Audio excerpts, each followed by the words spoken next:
construction, and the recent National Broadband Network is only one example of how she has no regard for overseas Filipino workers. The $329 million is money she stole from the Filipino people. This money is earned off the backs of Filipino migrant workers, a majority of whom are women, here in Canada, and she has the nerve to call them her modern-day heroes. Shame! But instead of helping our fellow kababayans, she has hurt them with over-taxation, inflation of daily living costs, and no future but to go abroad. Shame! Abroad, we toil in countries like Hong Kong and Saudi, Singapore, but get lip service when we ask questions. Silence when we need help. Shame! We know under the LCP these women are modern-day slaves. They're probably going to be serving you dinner. They're in your house. They're unappreciated. And the $12 billion of remittances earned off the backs of domestic and migrant workers who are separated from their children and families is being used to line the pockets of Arroyo's family and the elitists who are part of the upper class who further plunder the Philippines. Abroad in Canada, OFWs are modern-day slaves and under the live-in caregiver program.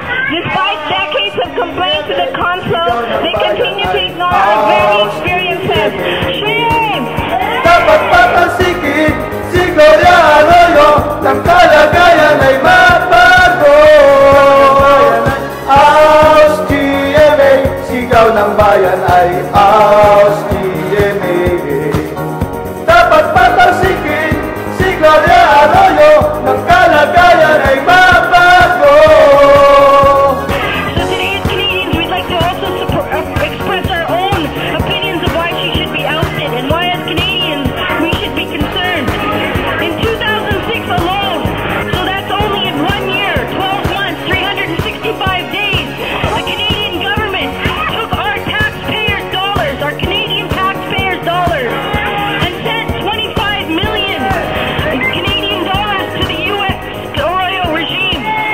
That's $25 million out of our pockets, Canadian workers, overseas Filipino migrant workers, and the general Canadian population, and sent this money that's been bloodied by the hands of Arroyo and used to bolster our military and used to bolster our administration.